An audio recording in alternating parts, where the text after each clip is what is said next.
Hello everyone, তোমরা সবাই কেমন আছো? আশা করি তোমরা সবাই অনেক ভালো আছো অ্যান্ড আমিও অনেক ভালো আছি। গত 5 থেকে 6 দিন তোমাদের সাথে কোনো ভিডিও শেয়ার করতে পারিনি, তার জন্য তোমাদের কাছে আমি অনেক অনেক অনেক ক্ষমা চাইছি, কারণ আমার শরীরটা ভালো ছিল না। ইভেন এখন আমার শরীরটা ভালো নেই, আমার শরীরটা ভালো ছিল না, তার জন্য তোমাদের সাথে ভিডিও শেয়ার করতে পারিনি। আমার চোখ মুখ দেখে তোমরা বুঝতে পারবে যে আমি কতটা অসুস্থ, খুব টায়ার্ড লাগছে। অনেকদিন পর ভালো, এতদিন পর ভালো হলাম, তো সেই জন্য ভাবলাম যে রান্না বান্না করব, কিন্তু করলাম, ভাত বসেছি, কি রান্না করছি সেটা তোমাদের দেখাবো।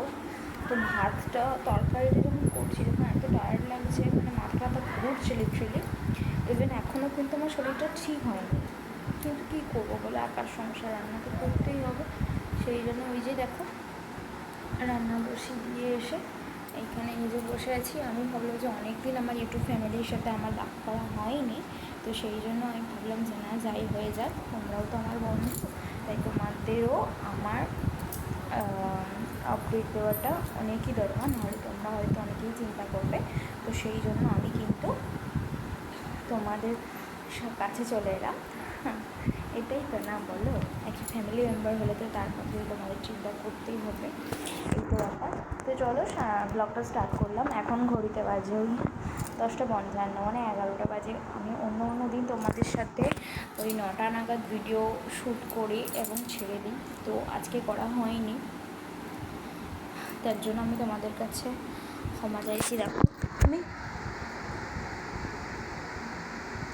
কথা বলতে বলতে আমার হাই উঠছে ঘরটাকে, তো আমি তো বিশ্বাস করো এখন ভাবছি যে যদি আমার সাথে কেউ থাকতো তাহলে অবশ্যই সে আমাকে হয়তো একটু হেল্প তো করতো, অন্তত বলতো যে আস্তে আস্তে রান্না বান্না করো, কোনো দরকার নেই। কিন্তু আমি চাই আমি তাড়াতাড়ি রান্না করবো, কারণ আমার বর চলে আসে, তার জন্য এখনও ওই যে ড্রিঙ্কটা আমি করি লেবু দিয়ে নুন দিয়ে, যে সোডাটাও যেটা বানিয়ে রেখে দিই, ওটাও বানাতে পারিনি। আসলে বলো তো আমি কোন দিকে যাব? এত কাজ, বাসন মাজবো, আমি কোথায় যাব বলো তো?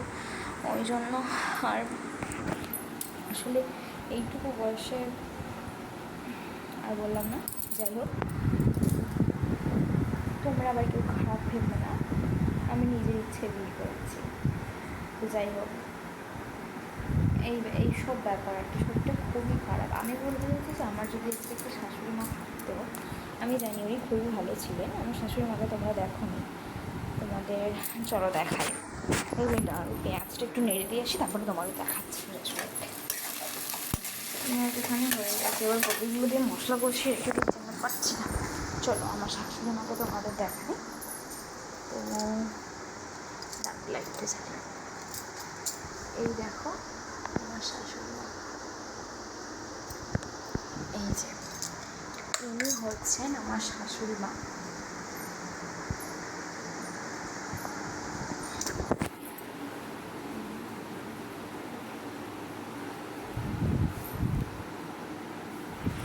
চলো টাটা, দেখতে থাকো। এই যে আমি ভিডিও শুরু করলাম, এরপর কিন্তু একটার পর একটা ভিডিও আসতে থাকবে, তোমরা অবশ্যই পেজে চোখ রাখো। তো চলো, বাই, টাটা।